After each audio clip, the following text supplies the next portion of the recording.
गोरखपुर से भाजपा सांसद और बीजेपी प्रत्याशी रवि किशन की पर्सनल लाइफ की कंट्रोवर्सी बढ़ती जा रही है। रवि किशन को अपनी बेटी का असली पिता बताने वाली अपर्णा ठाकुर उर्फ अपर्णा सोनी ने बीते 1 साल में रवि किशन को 2 लीगल नोटिस भेजे हैं। रवि किशन की पत्नी की तरफ से अपर्णा ठाकुर जो एफआईआर दर्ज कर 20 करोड़ की रंगदारी मांगने का आरोप लगाया गया है। वो 20 करोड़ की रकम अपर्णा सोनी उर्फ अपर्णा ठाकुर की तरफ से बीते मई 2023 को अपनी और अपनी बेटी की भरण पोषण के लिए मांगी गई थी। आपको बता दें कि बीते 12 मई 2023 को मुंबई के मलाड में रहने वाले अपर्णा ठाकुर ने अपने वकील के जरिए पहला लीगल नोटिस भेजा। भेजे गए लीगल नोटिस को दिल्ली में बतौर सांसद के आवास और मुंबई के अंधेरी और गोरेगांव वाले फ्लैट पर भेजा गया था।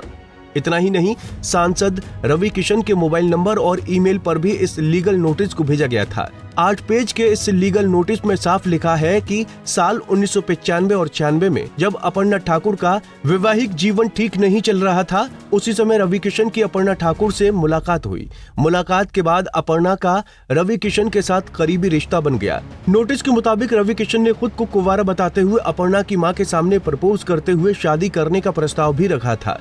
शादी करने के प्रपोज के साथ ही रवि किशन और अपर्णा के मां के मलौड वाले फ्लैट में साथ रहने लगे। साथ में रहने के दौरान रवि किशन ने अपर्णा को अपने दोस्तों और रिश्तेदारों के बीच बतौर पत्नी मिलवाया। साथ ही रहने के दौरान 19 अक्टूबर 1998 को बेटी शिनोवा का जन्म हुआ।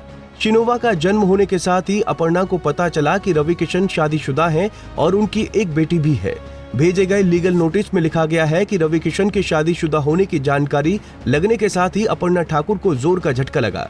नोटिस में बताया गया कि उस वक्त रवि किशन का संघर्ष चल रहा था। अपनी पत्नी और बेटी को साथ रखने की जगह नहीं थी, इसलिए अपर्णा ठाकुर ने दया दिखाते हुए अपना ही फ्लैट रवि किशन को तब तक रहने के लिए दिया जब तक वो अपना दूसरा इंतजाम न कर लें।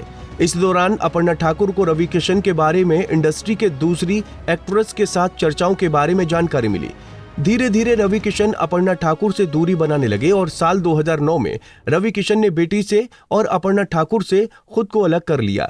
आरोप ये भी लगाया गया कि रवि किशन अपनी बेटी के असली पिता होने के बावजूद अपनी बेटी के लिए कोई जिम्मेदारी नहीं उठाते हैं।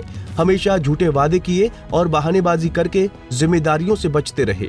बेटी के पालन पोषण के लिए कई बार कहा गया, लेकिन कभी कोई मदद नहीं मिली। वहीं अपर्णा ठाकुर के लखनऊ के वकील विवेक पांडे ने बीते 13 मार्च 2024 को पूरे मामले की शिकायत केंद्रीय महिला आयोग, राष्ट्रीय मानव अधिकार, प्रधानमंत्री और चीफ जस्टिस ऑफ इंडिया से की।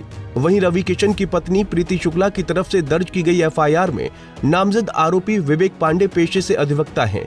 विवेक पांडे ने साफ कहा है कि वो अपने क्लाइंट का केस लड़ रहे हैं। समाजवादी पार्टी का इस मामले में कोई लेना देना नहीं है। उन्होंने पहले इस पूरे मामले की शिकायत पदाधिकारियों को भेज दी है। जल्द ही अपर्णा ठाकुर की तरफ से कोर्ट में केस भी फाइल किया जाएगा। इस लीगल नोटिस को पढ़ने के बाद ये तो साफ हो गया कि रवि किशन की मुश्किलें आगे आने वाले समय में बढ़ने वाली हैं। देखना होगा कि ये मामला आगे कहां जाकर रुकता है। Bureau report, Punjab Kesari TV. हमसे जुड़े रहने के लिए हमारे YouTube चैनल को सब्सक्राइब करें और नई वीडियो की नोटिफिकेशन के लिए बेल आइकॉन को दबाएं। अगर आप ये वीडियो Facebook पर देख रहे हैं तो लाइक जरूर करें और ज्यादा से ज्यादा शेयर करें। धन्यवाद।